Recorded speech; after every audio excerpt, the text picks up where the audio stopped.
Every exam felt like a nightmare. No matter how hard I studied, my sister always scored slightly higher than me. If I got 600, she magically got 610, and if I skipped an exam, her scores crashed instantly. At first, I thought it was coincidence. Then I realized the terrifying truth. My sister's grades were somehow connected to mine, and that's when a dangerous idea entered my head. What would happen if I scored over 741 final college entrance exam? Yes, 750 is the full marks, and my target is 741. Just think, if I get that score, then she would have to score 751 to beat me, which is simply impossible. And that's where my revenge begins. Would her fake little world finally collapse? Or would she kill me before that happened? See, while I was slowly destroying myself studying 16 hours a day, my sister was living like a celebrity. Parties, shopping, friends, zero studying. Why? Because she knew I'd do the work for her. Honestly, at this point her academic strategy was basically, let my brother suffer and collect free points. And somehow, it worked. Every mock exam pushed her higher. First place, top student. Meanwhile,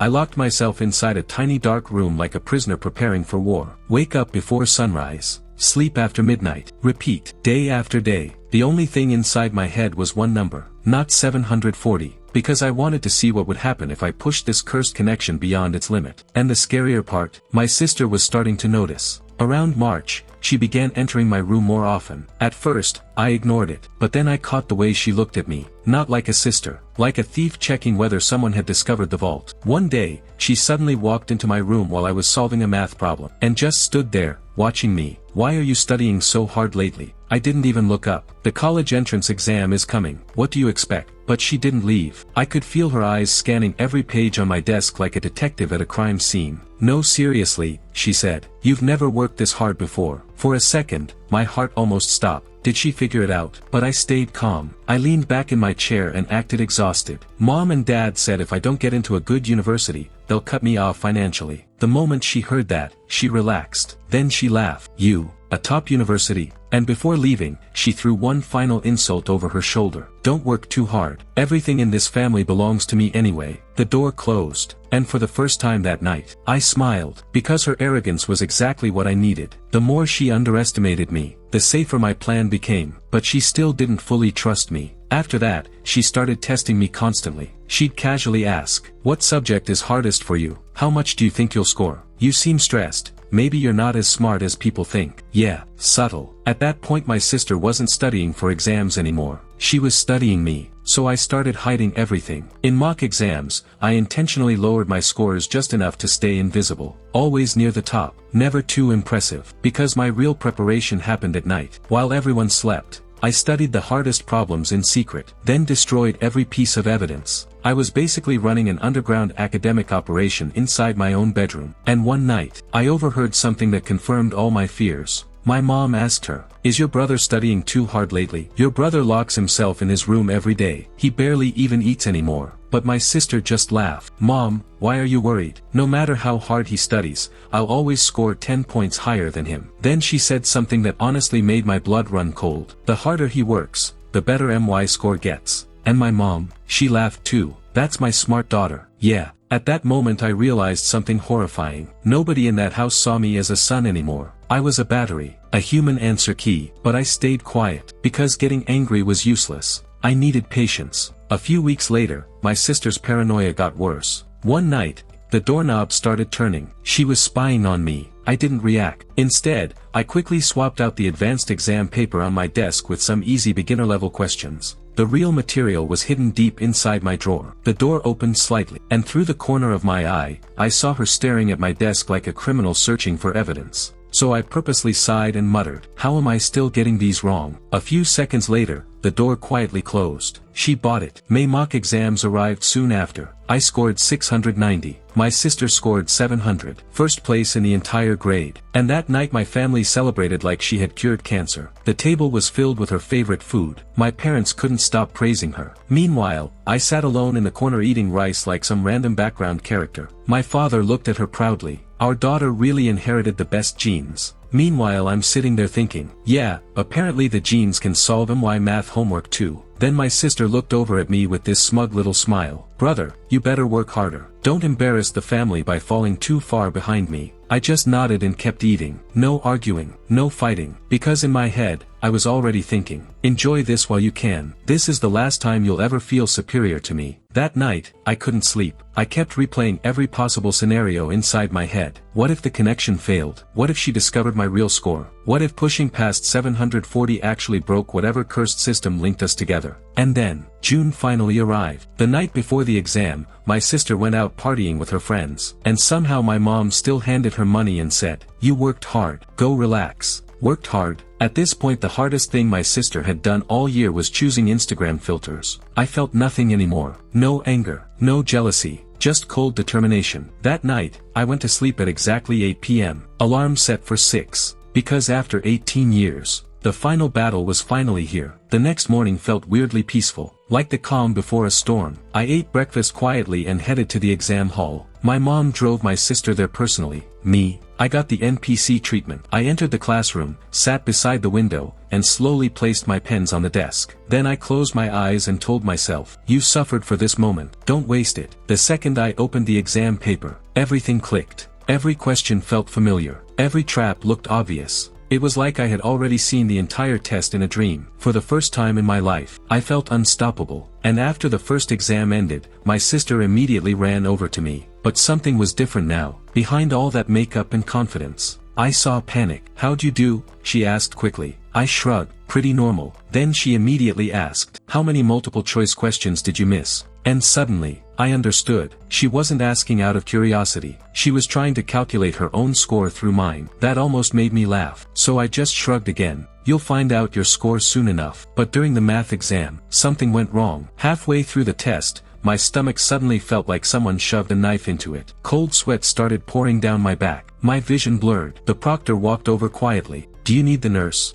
After sacrificing 18 years for this moment, nah. At that point I would have solved calculus in the afterlife if I had to. So I gritted my teeth and kept going. Every number on the page started melting together. But I practiced these problems so many times they were basically carved into my brain. Pure muscle memory took over. And when I reached the final question, the hardest one on the entire exam, I solved it 3 different ways, just to make absolutely sure. By the time I handed in my paper, I felt completely drained, found an empty corner, and just sat there trying not to pass out. A few minutes later, my phone buzzed. My sister. "How was math?" I stared at the message for a second before replying with only one word. "Normal." A smug emoji appeared instantly. She really thought she had life figured out. Honestly, ignorance must feel amazing. The next day was science and English. Luckily, my body had mostly recovered. And those subjects, that was MY territory. Physics, chemistry, biology. I practiced those questions so many times I could probably solve them during a house fire. Meanwhile the English exam practically felt illegal. At one point I was reading the questions thinking, wait, they're actually giving me free points. And finally, the last exam ended. I finally felt free. And of course, the first person to run toward me was my sister. My sister ran over to me wearing enough makeup to attend the Oscars. "So, how did you do?"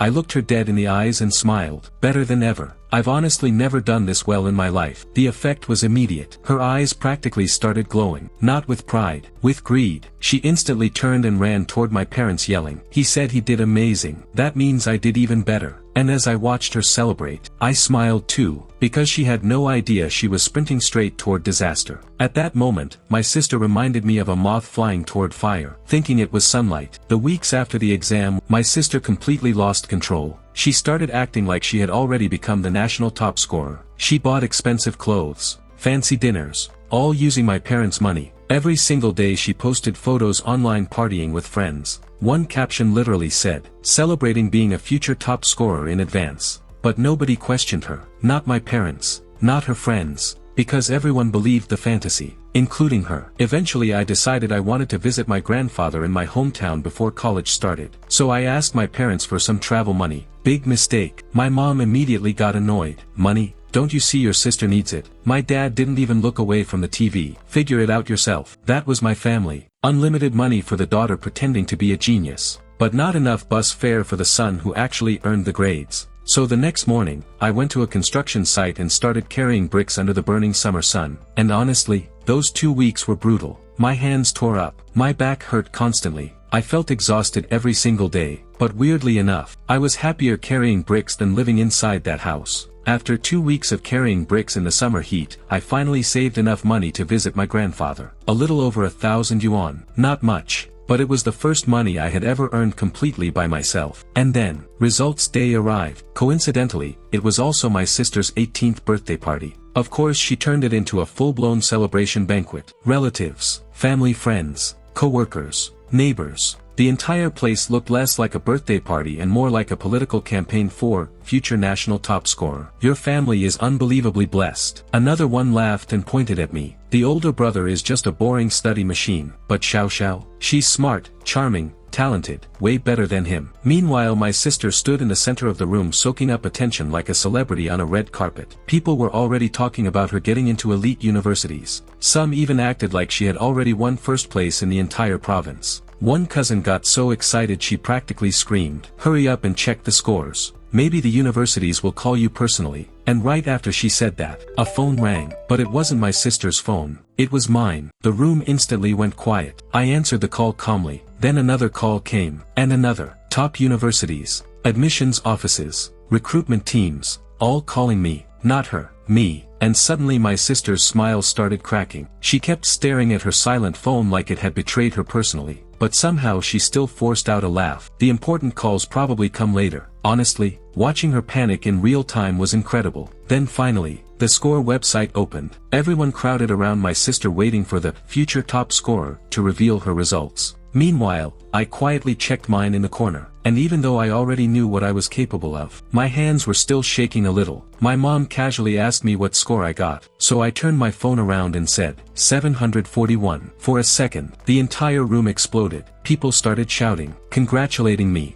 and deep down, I wanted to scream with happiness too, because after 18 years, I had finally done it. I actually reached 741, but before I could even enjoy the moment, if you got 741, then Xiao Xiao must have scored even higher. Of course, even my greatest achievement somehow became her spotlight. Meanwhile, my sister was surrounded by relatives, completely trapped by her own lies. Her hand was shaking as she pressed the button to reveal her score. And then, her face froze. Were 3 bright red numbers. The room instantly went silent. Not awkward silent, funeral silent. One relative still hadn't figured it out yet and excitedly shouted, "Wow, 10 points higher than your brother. What a genius. Wait, isn't the maximum score 750? Yeah." That's when reality finally hit everyone at once. My sister started panicking immediately, refreshing the page again and again. Different phones, different accounts, different browsers. Still 751. That extra point destroyed her entire fake life in seconds.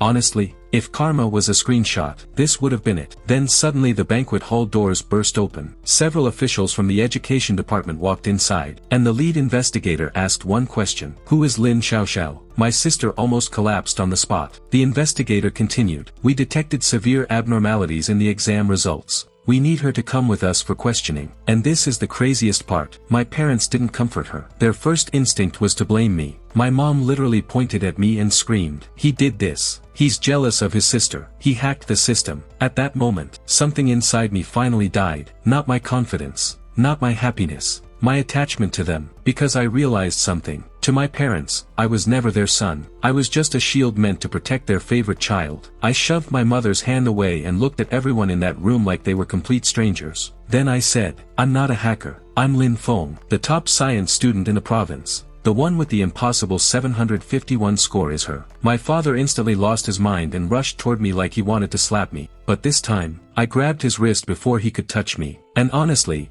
I wasn't scared of him anymore. "Go ahead, hit the province's top student in front of government investigators. See how that works out for you." And in that moment, I finally understood something. The reason abusive people act powerful is because they think you have no escape. But the second you stop needing them, their power disappears. The birthday party that was supposed to celebrate my sister's success turned into a complete disaster. Investigators took her away for questioning. People quietly left the banquet hall pretending they suddenly had somewhere important to be. Honestly, it was beautiful. And that same night, the entire story exploded online. Girl scores higher than the maximum possible exam score. Yeah, the internet had a field day with that one. Some people accused her of cheating. Meanwhile, people discovered my sister's social media. And instead of study notes, they found 6 months of parties, shopping, restaurants, and vacations. At that point the internet basically convicted her before the investigation even finished. And honestly, after suffering quietly for 18 years, seeing everyone finally recognize the truth felt incredible. A few days later, the official investigation results came out. Apparently her answer sheet had abnormal scoring behavior. Basically, the system somehow gave her extra points. So the education department announced the solution. She would retake the entire exam alone under supervision. The moment my sister heard that, she completely broke down. What? I have to retake the exam? My parents immediately started panicking too. My mom kept trying to calm her down. Don't worry, you're smart, you can do it. Meanwhile I'm standing there thinking, oh, this should be interesting. Because for the first time in her life, my sister had to face an exam without stealing MY score.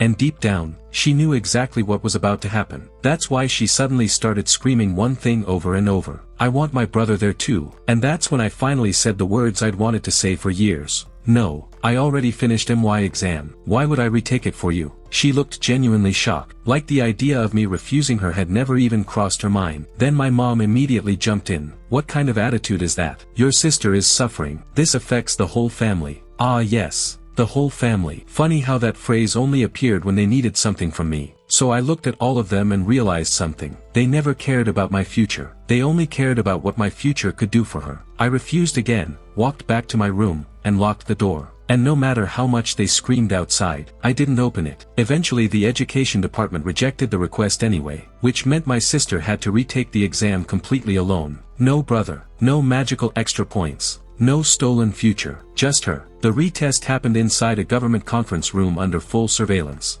Honestly, they treated her like she was attempting a bank robbery instead of a math test. And when the results came out, she scored, yeah, from 751 to 157. That score difference hit harder than any villain backstory. At the time, I was carrying bricks at the construction site when a classmate texted me the result. I read the message once, then burst out laughing. One of my coworkers thought I was having heatstroke and handed me water. But no. The internet absolutely destroyed her afterward. Some people called 157 her factory settings. Others said, turns out the extra 594 points were DLC content. People started digging through her old report cards and quickly noticed something suspicious. For years, she had average scores. Then suddenly during senior year, she magically transformed into a genius. Meanwhile MY records got exposed too. And unlike hers, my grades had always been consistent. Top rankings, top scores. Year after year. That's when public opinion completely flipped. People started asking, are these two even siblings? And honestly, those comments gave me mixed feelings. Because when I was younger, I genuinely believed something stupid. I thought if I studied hard enough, my parents would finally love me. But eventually I learned the truth. No matter how good my grades were, my parents would never choose me over my sister. Because they didn't want an outstanding son, they wanted a backup battery for their favorite child. And once the truth about my sister came out, everything flipped overnight. Teachers who used to praise her avoided her. People called her a fraud, a cheater, a spoiled failure. Meanwhile my sister locked herself inside her room with the curtains closed all day. But me, I didn't care anymore. I had my university acceptance letter, and for the first time in my life, I finally felt free. So before college started, I packed my bags and went back to my grandfather's village. And honestly, that tiny countryside house felt more like home than my actual home ever did. No luxury, no air conditioning, no pretending, just peace. That's where I grew up for most of my childhood. My parents always claimed they sent me there because the countryside was healthy for children. Yeah, right. The truth was simpler. They didn't want me competing with their precious daughter. But my grandfather never complained, never insulted my parents. He just quietly raised me, taught me one sentence I'll never forget. For poor kids, education is the only way out. And I carried those words like armor. Life there was simple. In the mornings, I helped feed the chickens. Afternoons, I studied in the yard. At night, my grandfather and I sat under the old tree talking while the summer wind blew through the fields. And one evening, he suddenly asked, "So, how did you do on the exam?" I thought about it for a second and smiled. "Pretty well." My grandfather looked up at the moon and quietly nodded. "Good." Then after a long silence, he said something that almost broke me. "I'm counting on you now." That hit harder than every insult my parents had ever thrown at me, because my grandfather was the only person who had ever truly believed in me. So I told him, "Once I graduate and start making money, I'll bring you to live with me in the city." And he just laughed softly and waved his hand. "I'm too old for city life. It's enough that you thought about me." That night, I lay on the old clay bed listening to insects outside the window, and for the first time in years, my mind felt peaceful. I kept thinking, it's over. I survived. Nobody can use me anymore. Honestly, I thought the story had finally ended. I was wrong. A few weeks later, on August 12th, I was helping my grandfather dry corn in the yard when my phone suddenly rang. "Mom." Now that was unusual. My mother almost never called me first. So the second I answered, I already felt something was off. She was crying hysterically. "Xiaotian, come home quickly. Your father is dying." My heart dropped instantly. I asked what happened, which hospital, what illness, but she wouldn't answer anything. She just kept crying, then she hung up. At first, panic completely took over me. When Grandpa heard what happened, his face changed too. "Go back," he said quietly. "No matter what, he's still your father." And just before I left, Grandpa suddenly shoved a heavy cloth bag into my hands. Inside was around 2,000 yuan. His savings. Money he had slowly collected by selling vegetables and eggs. I tried to give it back, but he had already turned away and walked inside. And honestly, seeing his bent back disappear into that doorway hurt more than anything else that day. So I left. The trip back to the city took almost 10 hours. Bus, train, another train, and somewhere during that long ride, my panic slowly turned into suspicion, because the more I thought about my mother's call, the less sense it made. If my father was really dying, why didn't she say which hospital? Why didn't she explain what happened? Why did she keep saying, "Come home," instead of, "Come to the hospital"? And then the biggest question hit me. If my father was supposedly in critical condition, why was my mother sitting at home calling me? The more I replayed that phone call in my head, the more fake it sounded. My mother didn't sound heartbroken. She sounded nervous, like she was afraid I wouldn't come back. So I called my father. Busy. Called again. Still busy. That's when I contacted one of his coworkers. And the guy sounded completely confused. "Your father, he's fine. He treated us to dinner last week." Yeah. At that moment, everything became clear. It was a trap. And honestly, I wasn't even surprised anymore, because I knew exactly what my family wanted. My sister's reputation was destroyed. Her future was collapsing. And without me, she was nothing. For now, this is the end. The next part will come tomorrow, so stay tuned. If you enjoyed the video, don't forget to show some support in the comments and please press the like button. Thanks for watching and goodbye.